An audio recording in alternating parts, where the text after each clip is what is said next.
இதனுடைய வரலாறு எங்களில் பலருக்கு மறந்து போயிருக்கலாம். அடிக்கடி நான் இந்த தேர்தல்களின் வரலாறு சம்பந்தமாக சற்று ஞாபகப்படுத்த வேண்டும்.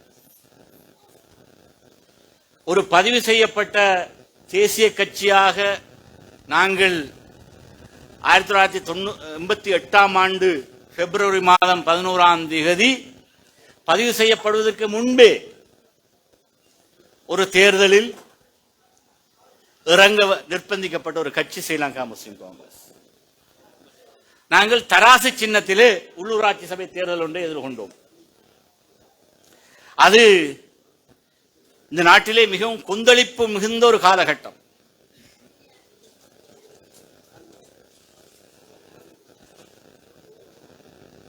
வடகிழக்கிலே ஆயுத போராட்டம், தெற்கிலும் இன்று ஆட்சியில் இருப்பவர்களுடைய ஆயுத போராட்டம் ஆரம்பிக்கிற ஒரு கட்டம். அப்படியான ஒரு மிக மோசமான ஆயுத கலாச்சாரம் தலைதூக்கி தலைவிரித்தாடி ஒரு சூழலில் எமது கட்சி ஒரு உள்ளூராட்சி சபை தேர்தலை சந்தித்தது. அந்த தேர்தலிலே நம்முடைய மறைந்த தலைவர் மர்ஹூம் எம்.எச்.எம். அஷ்ரப் அவர்கள் தேர்தலுக்கு போட்டியிட முன்வருகின்ற வேட்பாளர்களுக்கு என்றால் வேட்பாளராக வருவதற்கே ஒரு பெரிய அச்சம். அப்ப தலைவர் சொன்னது நிறைய பேருக்கு இன்னும் மறந்து போயிருக்கலாம். கஃன் துணிகளுடன் இந்த போராட்டத்துக்கு வரார்கள் வாங்க என்று சொல்லித்தான் இந்த இயக்கத்தை நாங்கள் ஆரம்பித்தோம்.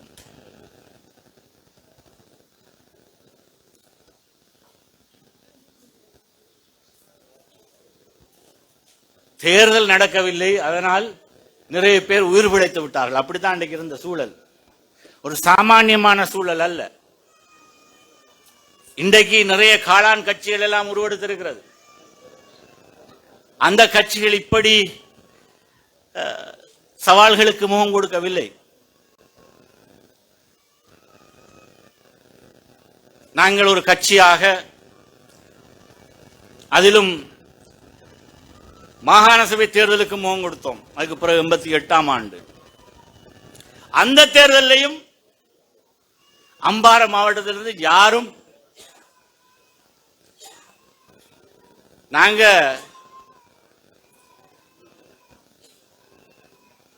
அனாமதேயமாகத்தான் வேட்பாளர்கள் நியமிக்கப்பட்டார்கள். உண்மையான வேட்பாளர்கள் கொழும்புல இருந்தார்கள்.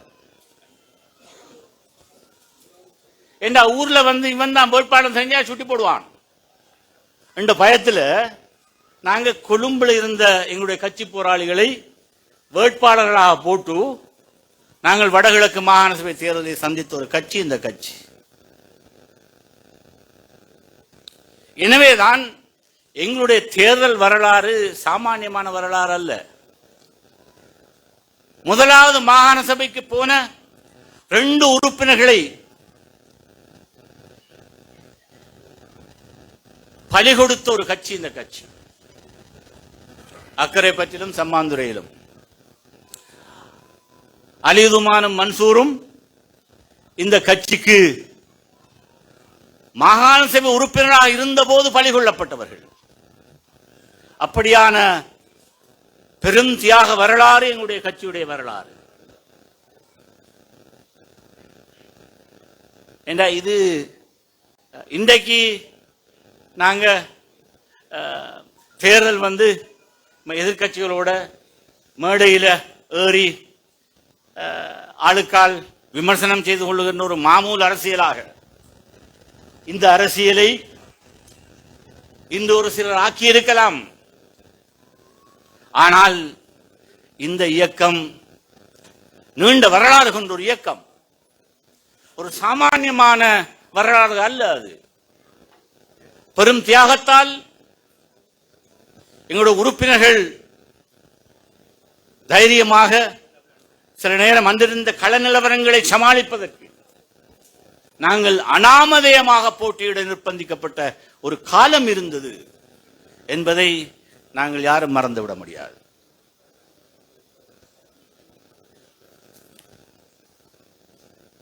முதலாவது பாராளுமன்ற தேர்தல். அதிலே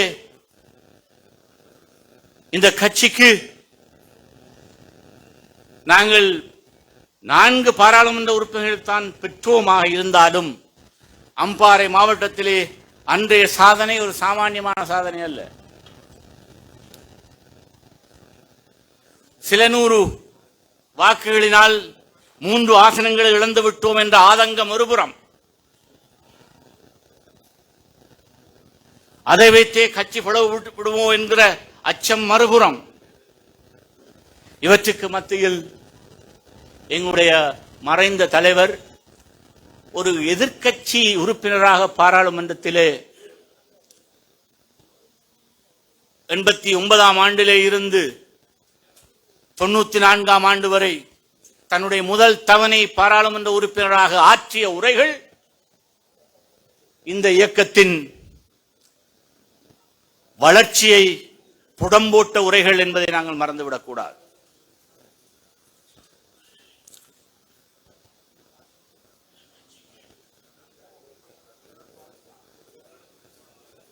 தலைவருடைய உரைகளை நான் தொகுத்து 6 தொகுதிகளாக கட்சியினால் நாங்கள் வெளியிட்டோம். இந்த உறுப்பினராக வந்திருக்கிற நீங்கள் அந்த மறைந்த தலைவருடைய உரைகளை வாங்கி கொஞ்சம் பார்க்க வேண்டும். அன்றைக்கு இருந்த சூழல் எப்படி, என்ன விஷயங்களை தலைவர் கதைத்தார் என்பதை பார்த்தால்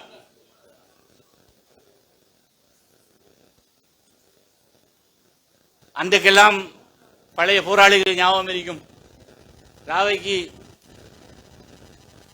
9 மணி செய்திகளுக்கு பிறகு 9:10க்கு பாராளுமன்றத்தில் இன்று ஒன்று நிகழ்ச்சி வரும். அந்த நிகழ்ச்சியில் தலைவர் ஆற்றிய உரைகளை கேட்டு மிக மோசமான அச்சமான சூழலில் வாழ்ந்து கொண்டிருந்த ஒரு காலத்தில் இந்த இயக்கம் புடம்போட்டப்பட்டது, இன்னும் உற்சாகமாக வளர்த்தெடுக்கப்பட்டது என்ற ஒரு வரலாறு இந்த கட்சிக்கு இருக்கிறது. எனவே அந்த மரபின், அந்த வரலாற்றின் உரிமையாளர்களாக நீங்கள் இன்று பதவியேற்றிருக்கிறீர்கள் என்பதை நான் ஞாபகப்படுத்திக் கொள்ள வேண்டும்.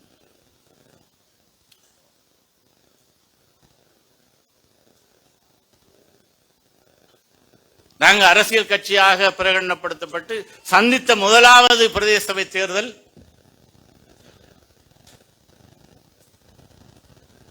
நடந்த வருஷம் பாராளுமன்றத்திலே தலைவர் உறுப்பினராக இருக்கிறார்.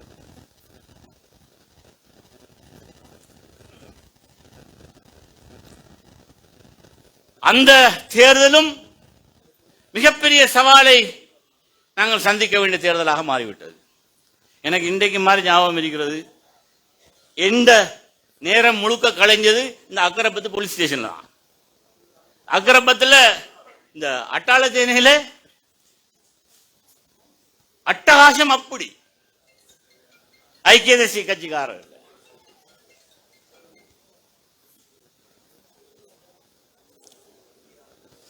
எங்கட தைக்கானரை நாங்க வென்றிருக்கிறோம். இப்ப எங்க நம்மளோட வேட்பாளர்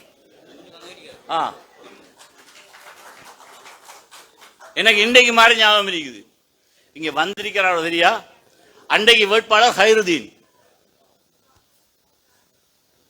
ஹைருதீன் பல்லெல்லாம் உடைஞ்சு அடிச்ச அடியில நானும் எங்களுடைய அபுல் கலாம் சட்டத்தரணி இப்ப லண்டன்ல இருக்கிறார். 2 பேரும் அக்கரப்பத்து போலீஸ் ஸ்டேஷன்ல இல்லண்ட வாக்குவாதம். ஓஐசி மாரெல்லாம் யுஎன்பி அரசாங்கத்தில் கட்டுப்பாட்டுல முறைப்பாட்டு எடுக்கிறான் இல்ல, அப்படித்தான் அந்த நிலைமை. இந்த அதிகாரி மன்சூர், நாங்க அங்கேயும் பெரிய ஆட்டம். என்ன நோம்பு 27 நினைக்கிறேன், நடு ராவேல வந்து ஊழல்லாம் அடி, வேட்பாளர்கள் அடி.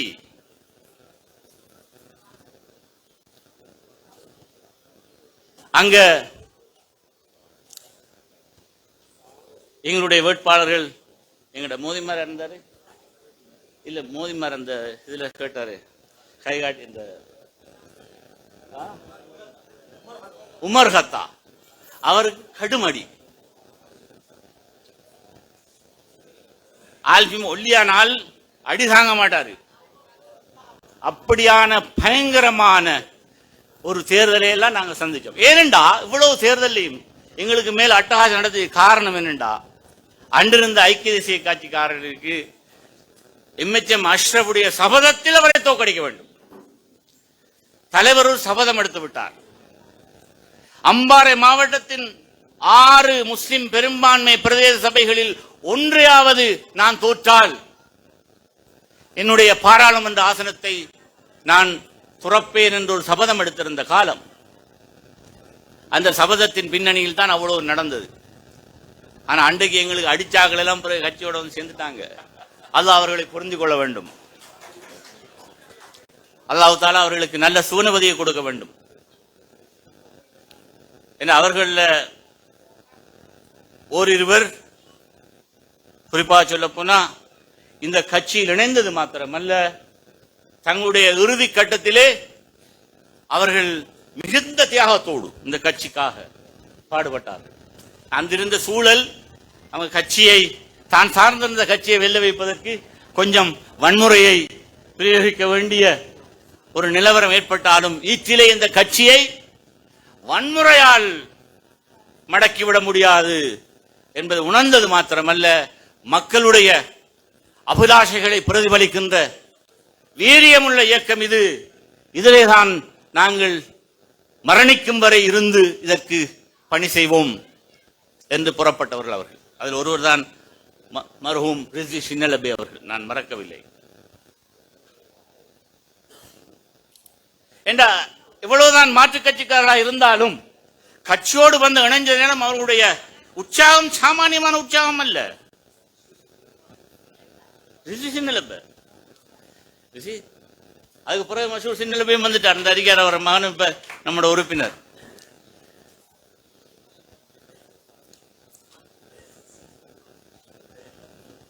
எனவே இதையெல்லாம் சகோதரர் மசூர் சின்னலபே சொல்ல போனாலும் அப்படித்தான்.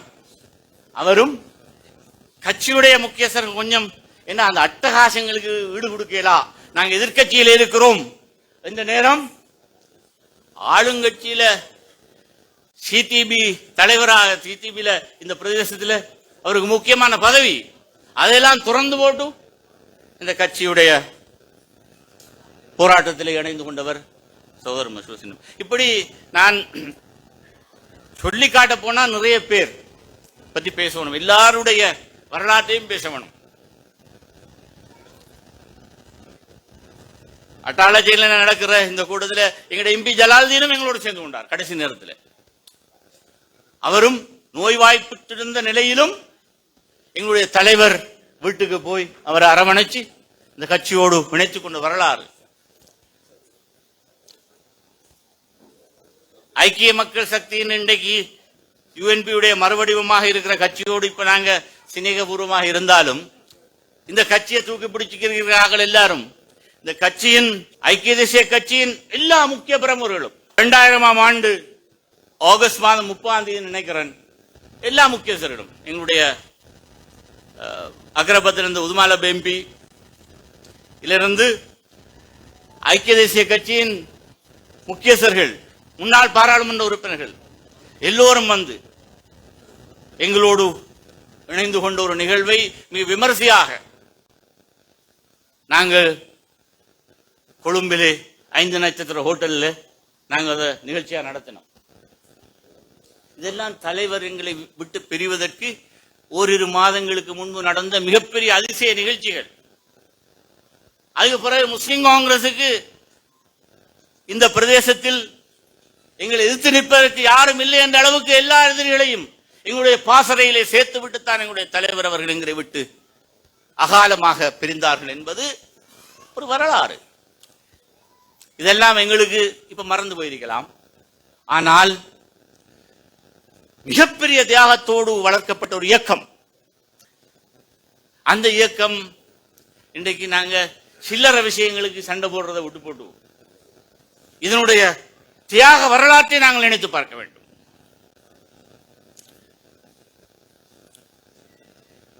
எதற்கும் சளைக்காமல் மிக உறுதியாக இந்த இயக்கம் பாதுகாக்கப்பட வேண்டும் என்பதற்காக நிறைய செய்தவர்கள். என்ன, சில நேரம் எங்களுடைய போராளிகள் கொஞ்சம் ஆத்திரப்படுறது, அவசரப்பட்டு கொஞ்சம் சில நேரம் தகாத வார்த்தையிலும் பாவிச்சிடுவாங்க. இன்றைக்குமே நடந்துச்சு. எல்லாம் இந்த கட்சி மேல் உள்ள ஒரு ஆர்வம் தான், ஆர்வம் மேலீடு. சில நேரம் அவங்கள எல்லாரையும் நாம குறை கண்டு கொள்ள இயலாது. ஏண்டா உள்ளூர்ல 1000 பிரச்சனை இருக்கும், போட்டிகள் இருக்குது. அந்த நேரம் இந்த மேடையில் இடம் பிடிக்கிற விஷயமும் சில நேரத்துக்கு அவங்களுக்கு அது ஒரு பெரிய விஷயம். வேற ஒன்றுக்கும் இல்லை. நானும் இந்த கட்சியில ஆரம்ப போராளி, நானும் ஆள், இப்படி எனக்கு இடம் தரல என்று குழம்புறதை நாங்க கொஞ்சம் சகிச்சு கொள்ளத்தான் வேணும். என்று அவ்வளவு தூரம் உணர்வு பூர்வமாக இந்த இயக்கத்தோடு தங்களை அடையாளப்படுத்திக் கொள்வதற்கு இருக்கின்ற ஆர்வ மேலீடு. இந்த தம்பி சத்தார் வாராரு, நீ அவரை அதுல ஒரு சேரை கொடுத்து உட்காதுங்க. இந்த அப்படிதான் இதுகளை நாங்க கொஞ்சம் ஒன்றை நாங்க ஞாபகப்படுத்திக் கொள்ளணும். நான் இங்கு இந்த உங்களுக்கு இந்த மார்க்க போதனை செய்யறதுக்கு வரல, அதுக்கு உலமாக்கள் இருக்கிறாங்க. ஆனால் இந்த இஸ்லாமிய மார்க்கம், இஸ்லாம் வந்து இன்றைக்கு இன்று உலகிலே மிக வேகமாக பரவுகிற ஒரு மார்க்கம் மட்டுமல்ல,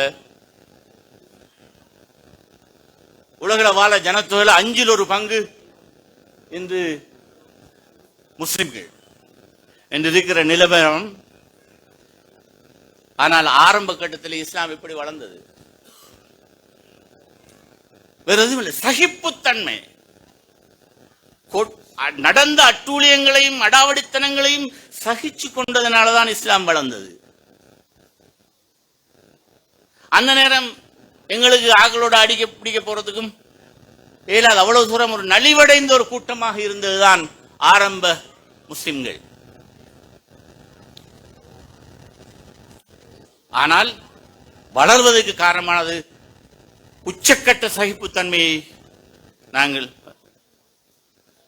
வஸ்ஸபரி வஸ்ஸலாத், சபரும் சலாத்தும் நாங்க இதுகளை ஒழுங்காக பின்பற்றுகிறோமா என்பதை பற்றி நாங்க ஒரு போராளிகள் என்ற அடிப்படையில் நாங்க மனசில் வச்சுக்கொள்ளணும்.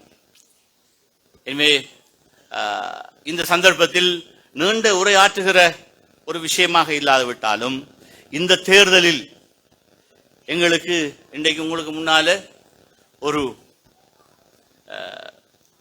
பையத்துண்டை செய்து வைப்பதற்காக நாங்கள் உலமாக்களை அழைத்திருக்கிறோம். ஏன்னா நீங்க அதை செஞ்சிருக்கணும், உலமாக்களுக்கு முன்னால தான் நாங்கள் செய்யறதான எங்களோட நோக்கம் இருந்தது. இந்த பையத்துடைய முக்கியத்துவத்தை நான் உங்களுக்கு முதல்ல சொல்லணும். என்ன, எல்லாரும் பையத் என்பது ஒரு சாமானியமான விஷயம் அல்ல. அது ஒரு அமீருக்கு முன்னால பையத் செய்கின்ற போது அது அதற்கு இருக்கிற பாரம் பெருமானம் என்பது சாமானியமான விஷயம் இல்லை.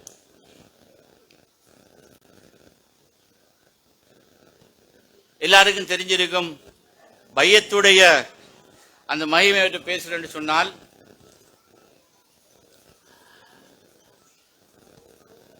இந்த இஸ்லாமிய வரலாற்றிலே நாங்கள் எல்லாரும் இஸ்லாமிய நாகரிகம் படிக்கிறார்கள். உமையாக்களுடைய ஆட்சியின் போது யசீத் உடைய ஆட்சியை பத்தி நிறைய பேர் பேசுவாங்க. ஒரு சஹாபியாக இருக்கிற ஹசரத் முஆவியாவுடைய மகனாக இருந்தாலும் அவருடைய ஆட்சி மிகப்பெரிய கொடுங்கோல் ஆட்சியாக இருந்தது. அந்த கட்டத்தில் நிறைய பேர் சஹாபாக்கள் உட்பட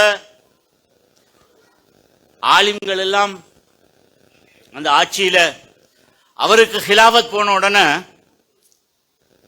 அது சம்பந்தமாக என்ன, அந்த ஹிலாபத்திலே பையத் செய்து விட்டவர்கள் கொடுங்கோல் ஆட்சியாக இருந்தாலும் அவர்கள் அதுக்கு கிளர்ச்சி செய்யவில்லை. ஏனென்றால் பையத் செய்து விட்டோம் என்பதற்காக. பையத்துடைய மகிமை அப்படிப்பட்டது. அந்த நிலையிலே பையத்துடைய பெருமானம் என்பது சாமானியமான விஷயம் அல்ல. இன்று உங்களுக்கு எனக்கு முன்பு பேசியவர்கள் ஏதோ ஏதோ பெரிய நம்பிக்கை மோசடிகள் நடந்து விடுமோ என்ற தோரணையில பேசினாங்க. தலைவர் அப்படி பேசவில்லை. நான் அத்தனை உறுப்பினர்களையும் நான் முழுமையாக நம்புகிறேன். இந்த கட்சியுடைய இயக்கம், அதனுடைய கண்ணியம் பாதுகாக்கப்படும். எனவேதான் இந்த இயக்கத்தின் வரலாற்றை பற்றிய சில பின்னோக்கிய பக்கங்களை உங்களோடு நான் பகிர்ந்து கொள்ள இந்த சந்தர்ப்பத்தை நான் பயன்படுத்திக் கொள்கிறேன். இன்று சகோதரிகளில் பலரும் உறுப்பினராக இருக்கிறார்கள். இது ஒரு புதிய பரிமாணம். அரசியலில் பெண்கள் ஈடுபடலாமா ஈடுபடக்கூடாதா என்ற தர்க்கங்கள் மார்க்க ரீதியாக பல இடங்களிலே பேசப்படுகிற விஷயமான சட்ட ரீதியாக தவிர்க்க முடியாத அம்சமாக இன்று பெண்களுடைய பிரதிநிதித்துவம் என்பது இந்த கட்சிக்குள்ளே உள்வாங்கப்பட வேண்டிய நிர்பந்தம் இருக்கிற சூழல், அதிலும் அவர்களுக்கு மத்தியிலே நல்ல ஆளுமைகளை பண்புகளை வளர்க்கக்கூடிய ஒரு நிலவரம் உருவாகி வருகிறது. காலப்போக்கிலே இப்படியே போனா என்ன நிறைய பெண்கள் திரும்ப திரும்ப கட்சியுடைய உறுப்பினராக வந்து கொண்டிருக்கிறார். அவர்கள் கைகளிலே பொறுப்பான பதவிகளும் வழங்கப்படுகின்ற காலங்களும் பெறலாம். இந்த இயக்கத்தில் உங்கள் எல்லோருக்கும் உள்ளூராட்சி சபை சட்ட விதிகள் சம்பந்தமான பல விவகாரங்களை கதைப்பதற்கு ஒரு செயலமர்வை நடத்துவதற்கான ஆயத்தங்களை நாங்கள் செய்து கொண்டிருக்கிறோம். அதிலே இன்னும் பல விஷயங்களை நாங்களோடு பகிர்ந்து கொள்ளலாம். இன்று ஸ்ரீலங்கா முஸ்லிம் காங்கிரஸ் நாங்கள் அம்பாறை மாவட்டத்தில் 33 உறுப்பினர்களை பெற்றிருக்கிறோம். சரியா இந்த தஸ்பி மணியில 33 மணியில் இருக்கிற மாதிரி முக்கியமான உறுப்பினராக நீங்கள் இருக்கிறீர்கள். உங்கள் ஒவ்வொருவரையும் அப்படி இப்படி உருட்டிக்கிட்டு தான் நான் இருக்க வேண்டி வரும். இப்ப காலையில் சுப கிளம்பினா தஸ்பி மணியை பிடிக்கக்குள்ளேயே உங்களோட ஞாபகம் வரும்.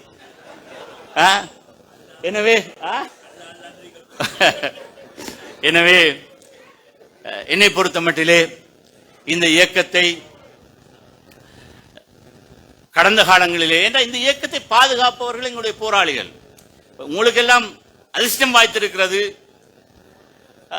நீங்கள் இந்த கட்சியின் உறுப்பினராக வருவதற்கு. ஆனால் நீங்கள் உறுப்பினராக வருவதற்கென்று பாடுபட்டவர்கள் நிறைய பேர்.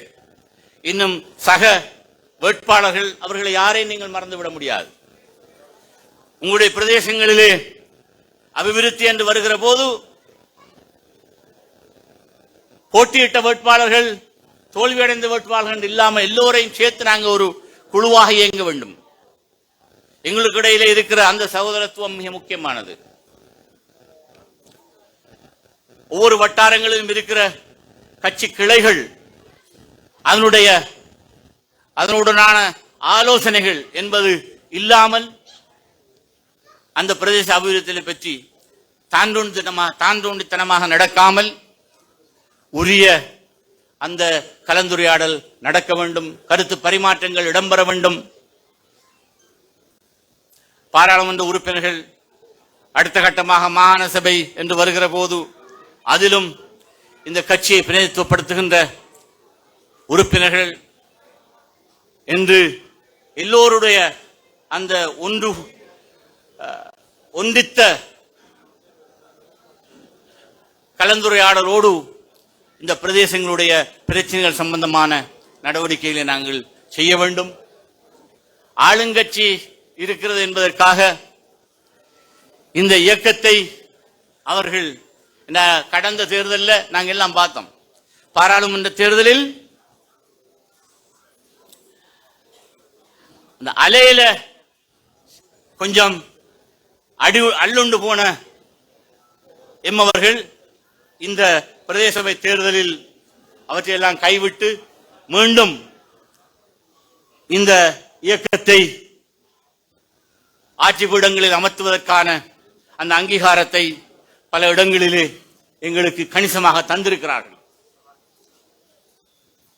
எங்களை பொறுத்த மட்டிலே ஆளுங்கட்சியாக இருக்கட்டும், ஏனைய கட்சிகளாக இருக்கட்டும், குறிப்பாக சகோதர தமிழ் கட்சிகள் எங்களோடு நல்ல புரிந்துணர்வோடு, நாங்கள் உடன்பாட்டோடு எங்களுடைய தலைமை பதவிகளை நாங்கள் பங்கிட்டுக் கொள்வதற்கான உடன்பாடுகளை கண்டிருக்கிறோம். அதன் அடிப்படையில் தான் இங்கு ஏறாவூரிலும் அப்படி நடந்திருக்கிறது. இன்னும் பல இடங்களில் நடக்க இருக்கிறது. அதே போல ஏனைய கட்சிகள், அது ஆளுங்கட்சியாக இருக்கட்டும், ஏனைய இயக்கங்களாக இருக்கட்டும், அவர்களோடு இயன்றவரை புரிந்துணர்வோடு நாங்கள் எங்களுடைய இந்த பிரதேசங்களின் ஆட்சி சம்பந்தமான விஷயங்களில் எவ்வளவு விட்டுக் கொடுப்புகளை செய்ய முடியுமோ அவற்றை செய்கின்ற அதே நேரம் எங்களுக்குரிய அந்த அந்தஸ்தை ஒவ்வொரு சபையிலும் நாங்கள்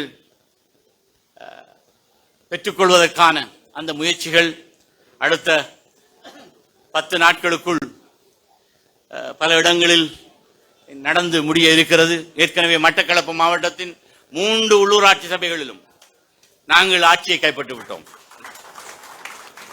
திருகோணமலையும் அம்பாறையும் எஞ்சி இருக்கிறது. அதையும் இன்ஷா அல்லாஹ் இயன்றவரை எங்களால் கைப்பற்றக்கூடிய சபைகளை நாங்கள் கைப்பற்றுகின்ற முயற்சியில் ஈடுபட இருக்கிறோம். அந்த முயற்சியில் எல்லாம் வல்ல இறைவன் எங்களுக்கு உதவி செய்வான் என்று நாங்கள் நம்புகிறோம். அந்த அடிப்படையிலே மிக்க உச்சக்கட்ட பொறுமையோடு, மிகுந்த விட்டுக் கொடுப்போடு இந்த இயக்கத்துக்கு கட்டுப்பட்டவர்களாக, உங்கள் மீது பாரிய நம்பிக்கையோடு, அபார நம்பிக்கையுடன் இந்த சுமைகளை சுமத்தி இருக்கிற கட்சியின் அபிமானிகளுக்கு நீங்கள் அவர்களை கண்ணியப்படுத்தி, இந்த இயக்கத்தை கண்ணியப்படுத்தி நேர்மையாக இந்த சபையின் ஆட்சியில் நீங்கள் நடந்து கொள்வீர்கள் என்று எதிர்பார்த்து உங்கள் எல்லோருக்கும் என்னுடைய வாழ்த்துக்களை தெரிவித்து விடைபெற்றுக் கொள்கிறேன். வாரதாவான் அல்ஹம்துலில்லாஹி ரப்பில் ஆலமீன். அஸ்ஸலாமு அலைக்கும்.